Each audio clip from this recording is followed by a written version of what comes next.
If Christ is king, how should the Christian consider the kingdoms of this world?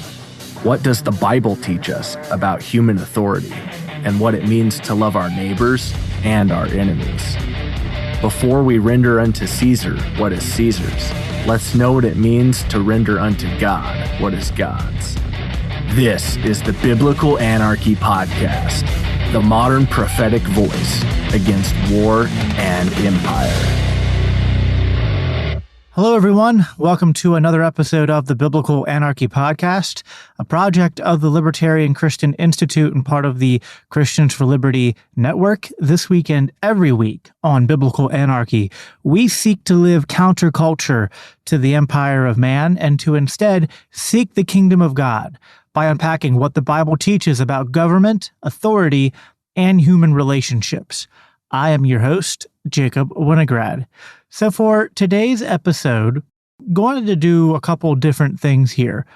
I did a debate a little over a month ago, maybe going on 2 months now, with Jack Lloyd, and it was on the subject of Israel and what the libertarian response should be to the war going on in Gaza between Israel and Hamas and the Palestinian people.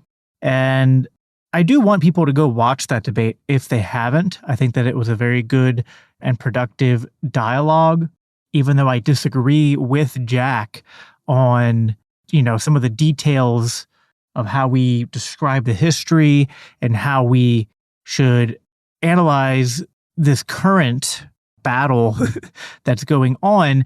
I do think that Jack has interesting points to bring up as well. And beyond this current conflict and the debate that we had, Jack does a lot of work in the libertarian movement. He's written a couple books. He's done material and work pertaining to homeschooling and unschooling and things that I think are incredibly important that I want Christians to consider. And so some libertarians have become more hostile than I think they should have towards Jack for his positions and certain criticisms he has for other libertarians. But I've always tried to, as a Christian, be a peacemaker, tried to, not let other people's squabbles come into calculation in terms of who I'm going to try to maintain positive friendships and relationships with. I'll probably also be releasing the audio from a space I did with Jack a while back on private property rights and sort of like libertarian legal theory. I'll probably be releasing the audio of that at some point in the near future as well. Now, this debate that I'm referencing, I'll have a link for that in the description or show notes for this episode, and I encourage you guys to go listen to it. I felt bad during the debate because I initially thought we were going to have a different format than we ended up having. And so I kind of prepped for a very long, a longer expanded opening statement than what ended up kind of being the format that was given. And so my opening statement was longer than Jack's. And I had to on the fly kind of skip over certain sections and deliver it very rushed. We tried to make it up to Jack and give him more time to speak and a longer response time. But if you listen to that, you'll understand.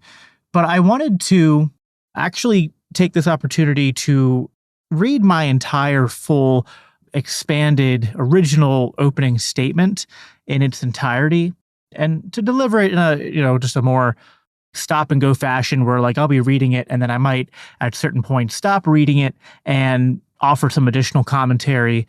And then, so I hope you guys will listen to this, and then if you are curious to hear more and want to listen to the entire dialogue and, debate that Jack and I had, you'll go and watch that if you haven't already. If you have watched it before, you might, I'd still encourage you to listen to this because there are certain things that in my opening statement that I cut out that are going to be here in this episode as I'm, reading what I originally had written out. So again, the subject being the libertarian response to Israel's war in Gaza. So I'm going to start reading my original statement now. So the question we are answering today and centering our discussion around is what the libertarian response should be towards the war in Gaza. We as libertarians value property rights and voluntary interactions. War and statism are forces that violate property rights and voluntary interactions. I think to go further, we should always strive to understand what forces are driving both wars and the generation and sustainment of states. We should understand from a Misesian or Austrian economic sense that when the state acts in the economy, it creates distortions in the market.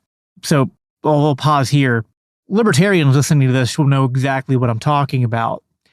Christians who are maybe libertarian curious or who are here to listen to things I say and just aren't maybe steeped in libertarian literature and libertarian economics, that might be something new to you. Well, so part of what led me down my journey into libertarianism was questioning the sort of like conventional wisdom when it comes to economics, which is very Keynesian. You know, we live in this very mixed economy that is sort of although aspects of it do have markets and competition, there is a lot of central planning that goes on. And what the government does in this sort of like mixed economy that we have is it essentially interferes into what the natural market outcomes would be, and therefore can be in essence described to be picking winners and losers in the market rather than letting the market and market forces determine the winners and losers through a natural process of people deciding who is actually providing the best services and products, and those who don't do a good job, you know, being incentivized then to do better or to pursue other avenues in the economy. If you look into Austrian economics and the Austrian business cycle, this is a theory within Austrian economics that talks about, you know, why do we have these booms and busts? Why do we have recessions? And it attempts to explain how the flaws of Keynesian economics and how when we have government control over money and the printing of money and government control over interest rates and having a central bank and having the central bank provide low interest or zero interest money and loans to the banks, that this interferes in the market, and not just in terms of like picking winners and losers, but people are then going to be, if we set the cost of loans, the interest rates, at a sort of like across the board low rate, it's artificially low or zero, and the rates aren't being determined by market forces, but by government mandate, and then the money is just able to be printed out of thin air. What this creates is malincentives, and people will invest money into certain ventures that they probably otherwise wouldn't because the risk would be too high. And so this leads to malinvestments. And so this is what causes, people would call these like bubbles. This is, you know, what like Ron Paul talked about as sort of the cause of the 2008 financial crisis, because we had a housing market bubble that crashed.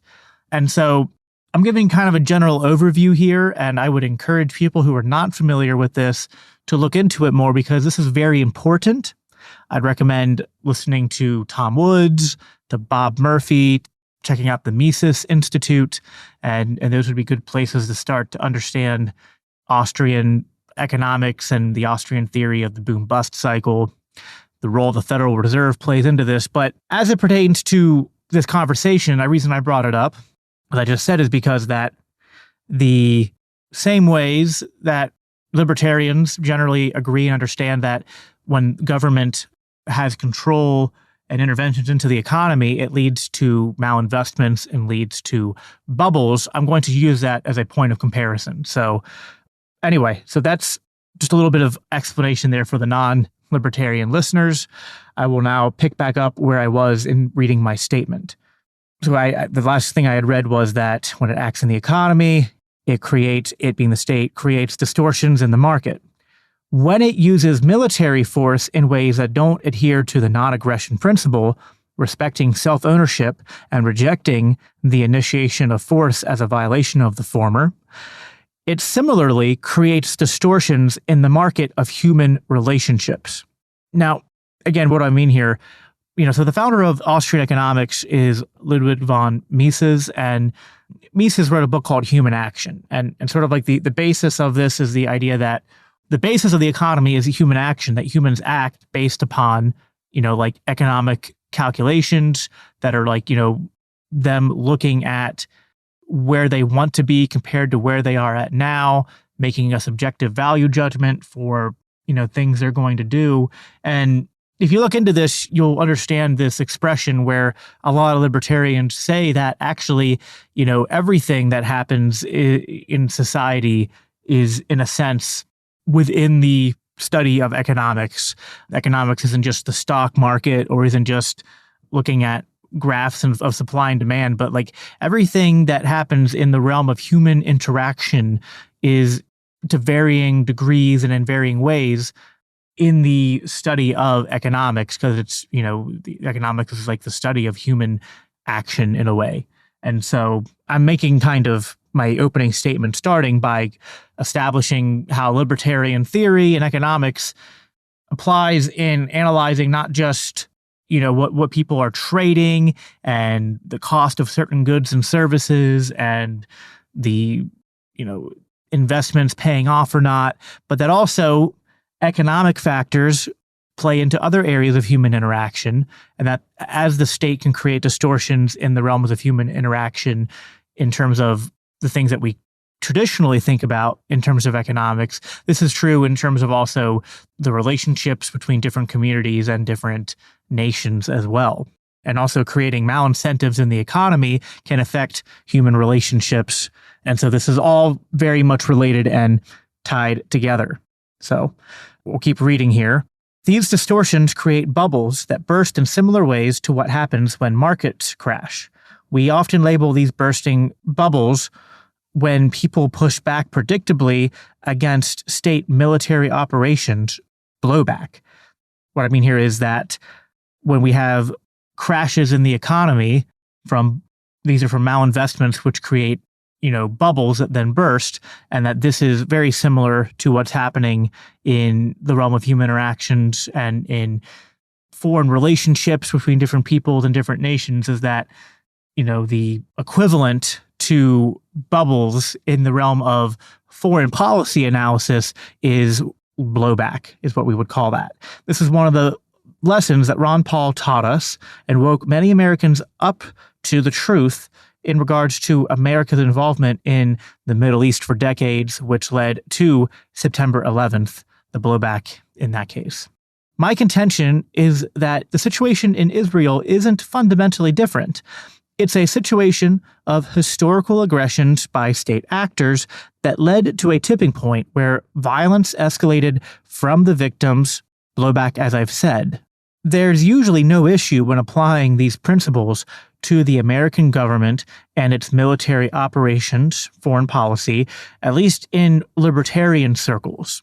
However, there are a decent number of libertarians who have reservations about applying this framework to the state of Israel, or who believe many of the criticisms of Israel historically and in this conflict are either overstating the state aggression, understating the violence or responsibility of the Palestinians or Hamas or other actors in the Middle East, or, as I've heard Jack say, these libertarians believe that many of us, on my side, are not applying a libertarian framework to this conflict, but are instead being influenced or even led by a leftist or Marxist or anti-Western framework.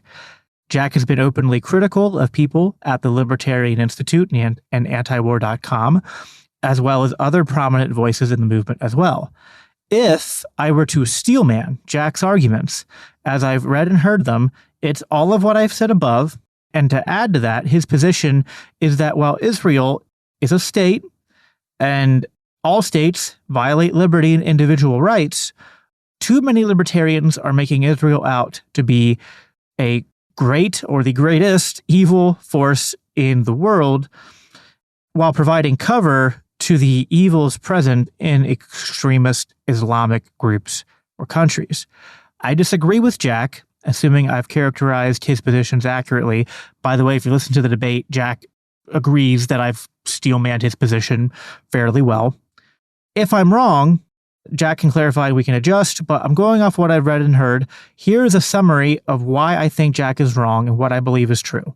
Contention 1, what history shows us is that Israel and Zionists have been the overall initiators of aggression and blowback, and that this cycle can be traced through to the events preceding and then following October 7th.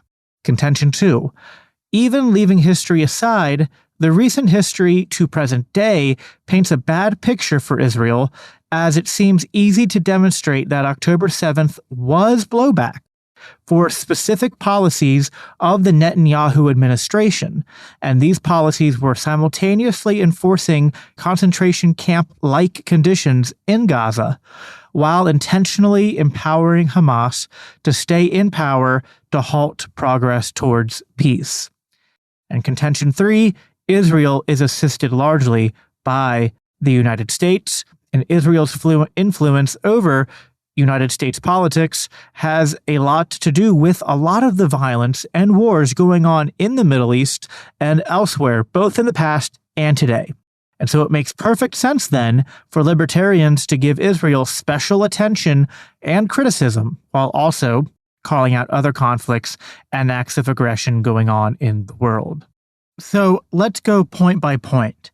The first point is that history shows us that Israel and scientists have been the overall initiators of aggression and blowback, and that this cycle can be traced all the way back and through to the events preceding and following October 7th.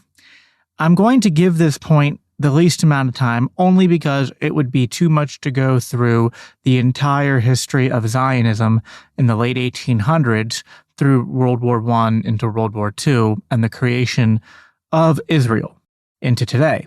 I'll pause for my reading of the transcript here to again plug, which I cannot plug enough, the Martyr Made podcast by Daryl Cooper, which does a very, good job at providing not only an expository reading of a lot of this history, but proper contextualization of it, and just a really good job at helping the listener to sort of put themselves in the position of these various groups and people. And so it offers a critical analysis of the history while also providing some humanization, you could say, of these different groups, even the groups that we would tend to be critical of. But to continue reading here, to be fair, much of this was born from Jews feeling anti-Semitism and responding to violence in Eastern and even sometimes Western Europe. Suffice to say, the radical Zionists, over time, won the soul of Zionism away from the more moderate and practical Zionists, such as the cultural Zionists. These radical Zionists, from the beginning, and only becoming more committed and extreme with time, were devoted to an exclusive Jewish state in Palestine or Israel proper as we know it today. This was exacerbated by the Balfour Declaration and Britain making more promises than they could keep during World War I and promising the Arabs independence but never delivering on that promise. You have evidence of Zionists instigating the tensions in the Nebi Musa report. By 1944 to 1947, in that time period, the Zionists have built up militias and have already begun revolting against Britain. To say the Palestinians just left and weren't forced out is ahistorical.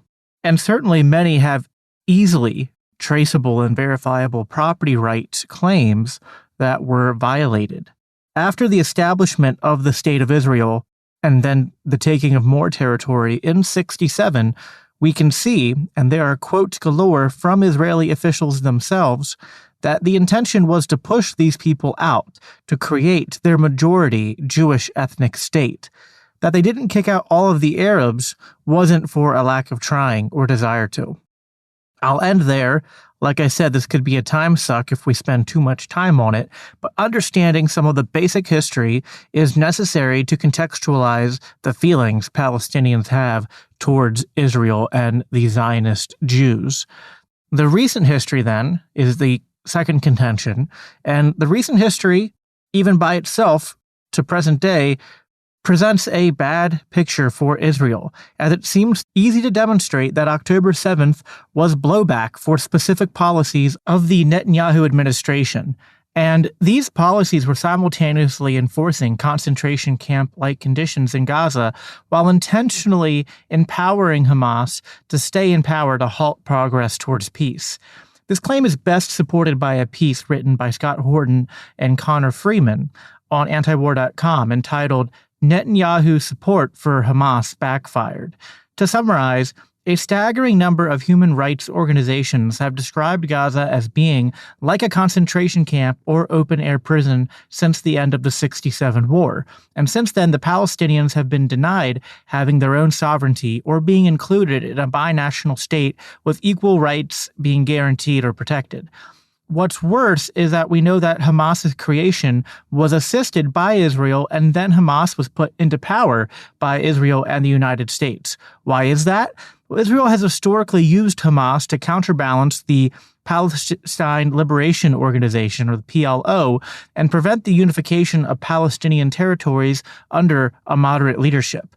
Initially, Israel supported Hamas to dilute the PLO's influence, providing indirect financial support and allowing the establishment of institutions that later became extremist hubs. This strategy was aimed at dividing Palestinian support and maintaining control over the peace process by ensuring that no viable partner for peace negotiations emerged from the Palestinian side. CIA officials confirmed this, and this is also bolstered by the fact that Bibi himself, as well as other Israeli officials, have been quoted as saying that they supported Hamas for the purpose of dividing Palestinians and opposing efforts aimed at peace or a Palestinian state. After Camp David 2000 failed, and the Second Intifada, which was largely a result of that failure, Likud Party Prime Minister Ariel Sharon initiated a policy known as disengagement in the Gaza Strip. Many point to this as, well, see, they ended the occupation in 2005. Israel removed thousands of settlers and their military forces, true. However, the Israeli army was redeployed in the areas surrounding Gaza. The goal here wasn't peace, it was to kill the peace process, and with it any hopes Palestinians had for a future state. Sharon's senior advisor, Dov Weissglass, said, quote, "The significance of the disengagement plan is the freezing of the peace process. And when you freeze that process, you prevent the establishment of a Palestinian state. And you prevent a discussion on the refugees, the borders, and Jerusalem.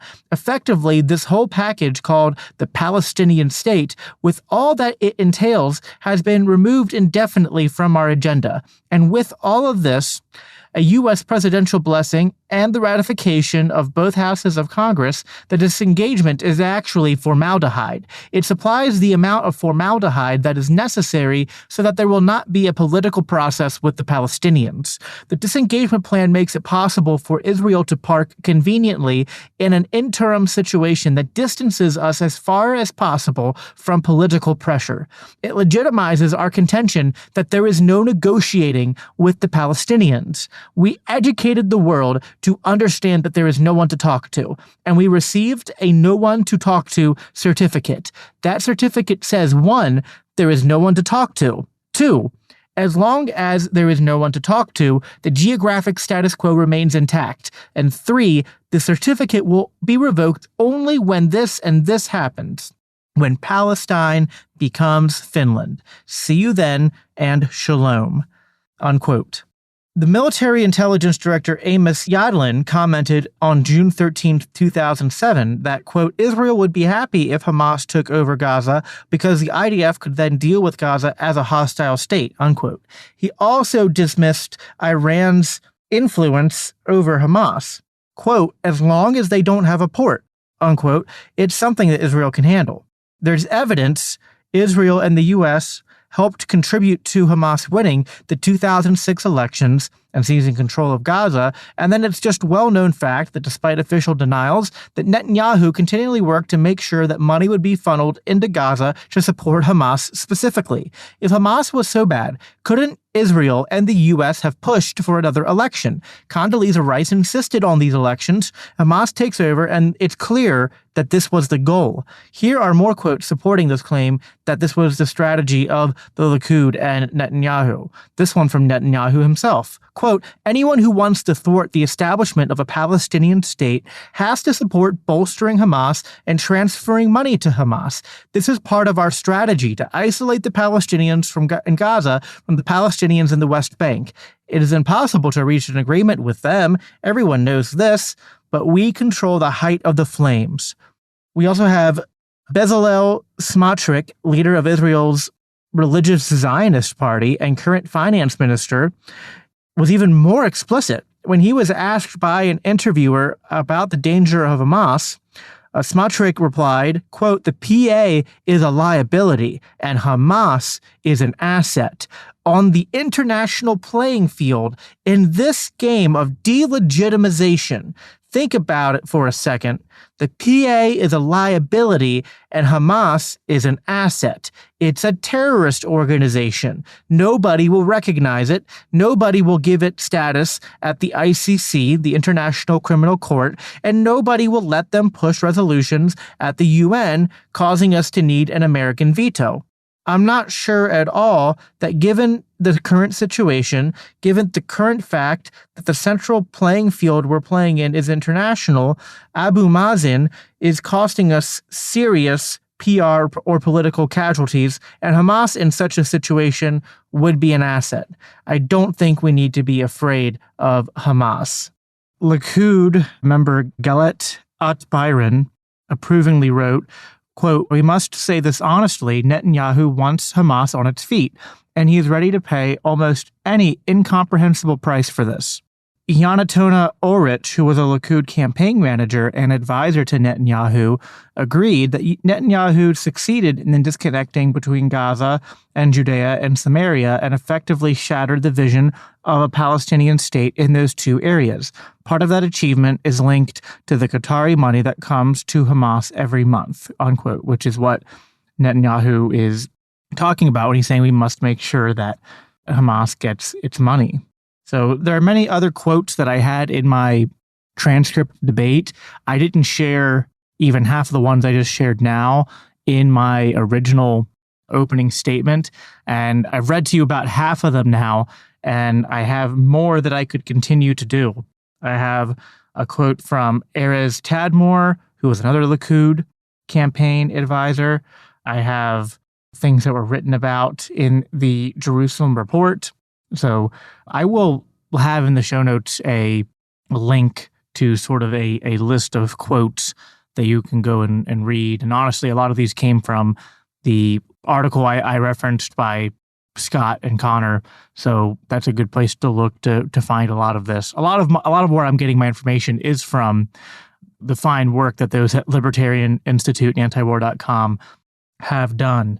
So that's the end of the quotes for now, though, as far as what I'm going to do in this episode. To continue on with the overall contention then, right? So I feel like we've established the point of what the policy of the Netanyahu administration was. Keeping all of this in mind, I'm picking back up now in my transcript here, there were escalations of violence from Israel in Gaza and the West Bank leading up to October 7th. The Abraham Accords were a major factor because it essentially was a case of bribing the Arab nations to make peace with Israel in spite of what Israel was doing to the Palestinians. October 7th comes and Hamas launches its attack. Keep in mind, Israel has been warned for a year now that Hamas is planning something, but we can touch more on that later. I can condemn Hamas's attack, and I am not here to provide cover for Hamas. In fact, I'll say this, for peace to be achieved, Hamas has to go, but so do the Likud and the radical Zionists and Netanyahu. Hamas's actions must be condemned and understood as blowback from a desperate and occupied people. And as much as we condemn Hamas, we ought to at least, if not just as much or possibly more, condemn the IDF.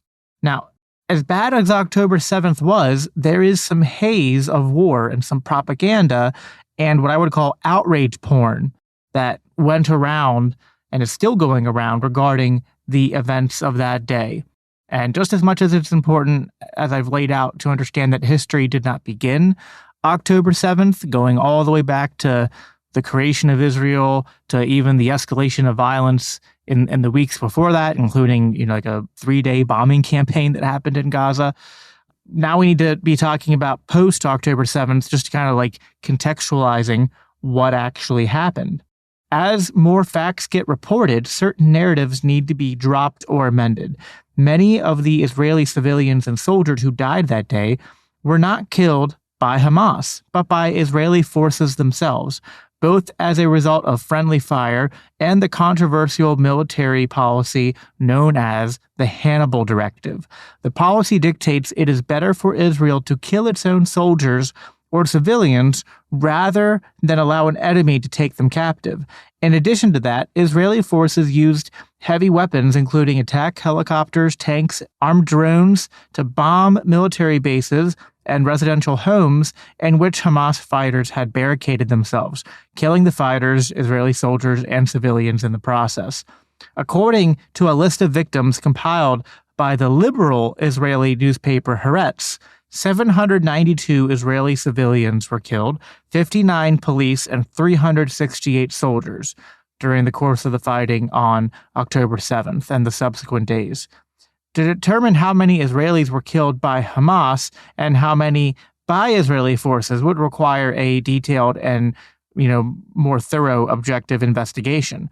However, establishing the full truth of what happened on October 7th will be difficult, and that's for several reasons. The Israeli officials have refused to follow standard protocols to document the condition of these bodies and those who died, and they've quickly destroyed multiple sites where these controversial events took place using bulldozers. The verbal testimony that has emerged is also incomplete, and due to the influence of Israeli military censors, which must approve any report concerning national security published by the Israeli press, and in some cases even the foreign press. What happened October 7th is further obscured by the Israeli military's refusal to release the full video footage collected from the body cameras of killed Hamas fighters and dash cameras from cars and various sites of the fighting. The claims about beheaded babies have been largely, if not entirely, debunked. There's a lot of evidence against these claims, but here's an excerpt from an article published by the Libertarian Institute that says it better than I could. Quote, "One way to see past Israeli propaganda and get an objective view of events on October 7th is to look further at the casualty numbers. The Times of Israel reported that a total of 274 soldiers, 57 Israeli police officers, and 38 local security officers, and 764 civilians were killed on October 7th. Among the civilians were 2 infants and 12 other children under the age of 10, 36 civilians aged 10 to 19, 25 elderly people over the age of 80, accounting for 75 of the 764 civilians. This alone is enough to refute Israelis' propaganda claiming Hamas beheaded 40 babies, committing atrocities resembling those of ISIS. Further, an unknown but large number of the 764 were killed by the Israeli forces in their home in cars as they were being taken hostage to Gaza or at the Nova Festival. Among them are the 12-year-old twins Liel and Yana Hetzroni. As noted above, at least 1,200 vehicles were destroyed October 7th, including about 280 cars that were burnt to a crisp. Did Israeli helicopters kill 100 Israeli civilians in those burnt cars? 300? It's hard to say." Unquote. Similarly, the reports of mass rapes and mutilations, we find little to no evidence. Again, I am not saying this to give cover to Hamas. They certainly, even with all of that sort of debunked or put into proper context or proper scale does not change the fact that Hamas murdered hundreds of civilians that day, unjustifiably. They need to go, and we pray that the Hamas leaders and those who committed these atrocities are brought to justice. We, however, do need to avoid falling victim to propaganda, wartime sensationalism, and outrage porn that is meant to drum us into an emotional frenzy rather than to react with the true facts on the ground. But what of the Israeli response? Well, since October 7th, most estimates are reaching close to 30,000 killed. And keep in mind, I wrote this a couple months ago, so the numbers are much higher now. Mostly civilians, and over 12,000 of those being children. The U.S. officials, such as Barbara Leaf, have suggested the numbers are likely higher than what's being reported. Attempts to obfuscate these numbers are hard to take seriously. It's not accurate to say Hamas themselves are reporting these numbers. They are reported by the Palestinian Health Ministry, which is its own separate entity, and it reports births and deaths in a very documented and detailed manner to the Israeli government and to other historically independent groups who have gone back to do third-party reporting and investigation, and they've never, sometimes you get minor discrepancies, but there's never been wild discrepancies in the reporting of births and deaths from the Palestinian Health Ministry, even if its numbers were off by a certain amount. To pretend it's off enough to change the narrative of how lopsided the response has been is just not a serious argument. We as libertarians believe in peace and justice. Israel's government is not in pursuit of either, and is responsible for a disproportionate amount of the violence and for propping up circumstances, borders, and leaders in Israel and Gaza who have violated people's rights and their right to life. The Israeli civilians are innocent, but their government, and especially the Likud and the extreme Zionists, are clearly not. And then to end here, contention 3, why do we focus disproportionately on Israel? Or is that even an accurate depiction? I would say many on, quote, my side are not disproportionately attacking Israel, but that depends on how you define what is proportionate. Do all conflicts deserve equal time or coverage? I have done many podcasts on foreign events.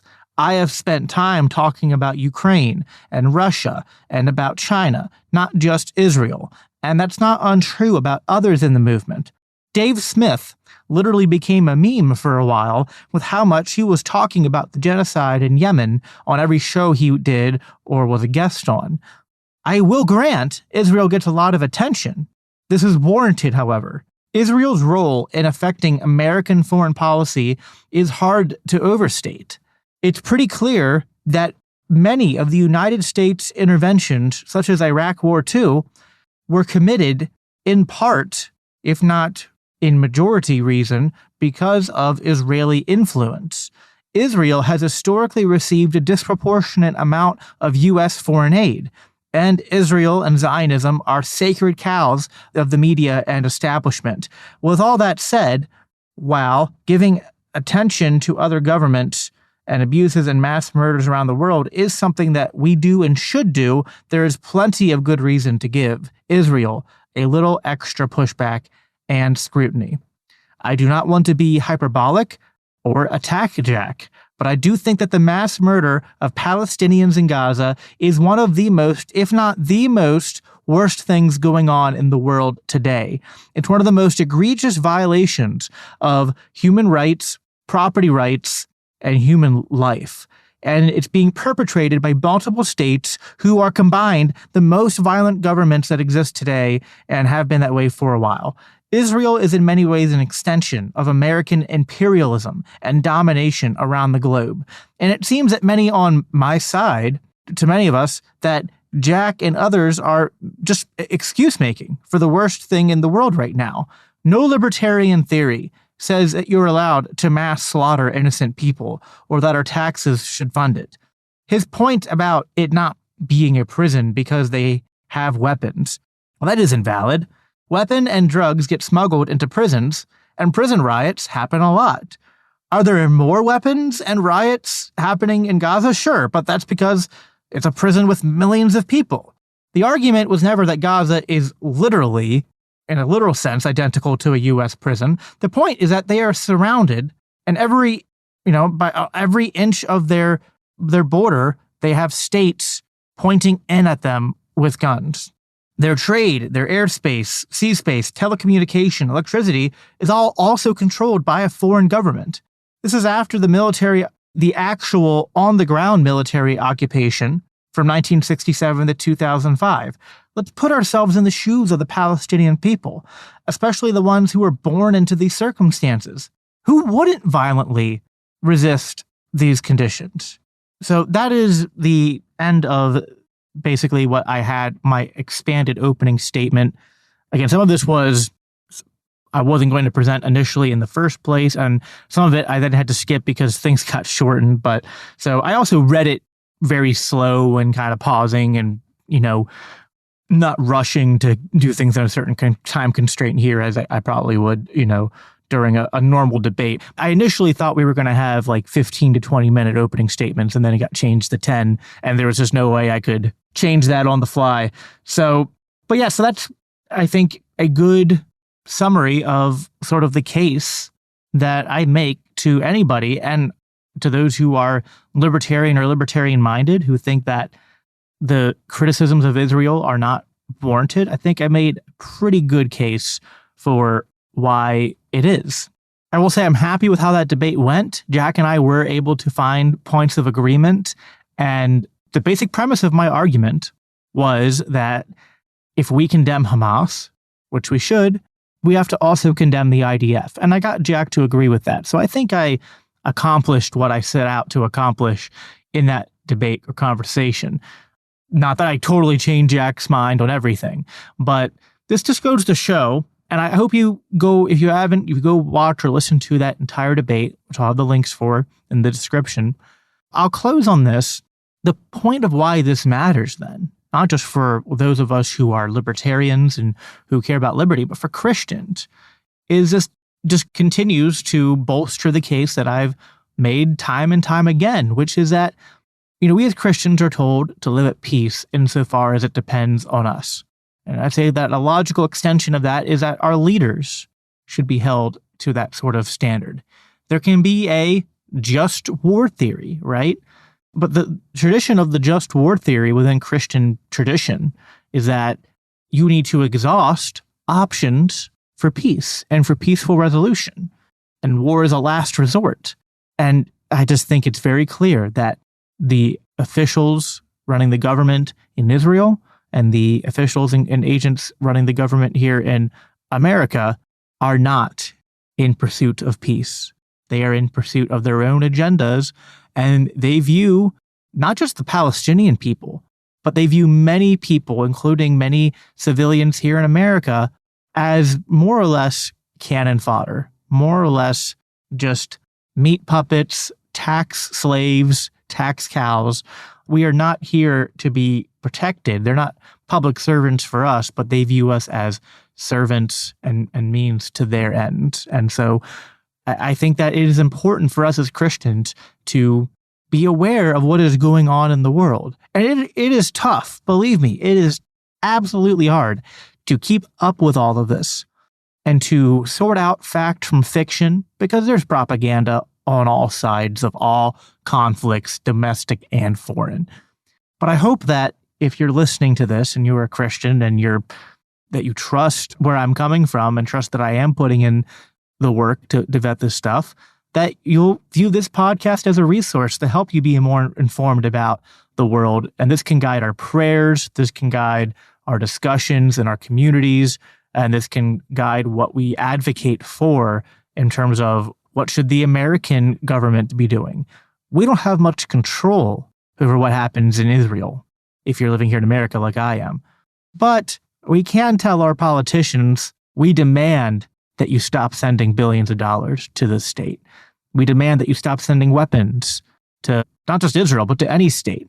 Our government should not be arming or funding other nations and other states in their wars and military operations, especially not this conflict. So that's all I have for you today. I hope that this was something that you enjoyed. As always, If you enjoy this kind of content, if you enjoy the work that I do, it means a lot if you're able to support us in the various ways that you can. Obviously, listening to the show, sharing it, leaving a review. If you're watching it or listening to it on like Apple or Spotify, if you're on YouTube, please subscribe if you haven't. And also, I'll plug again for the Libertarian Christian Institute.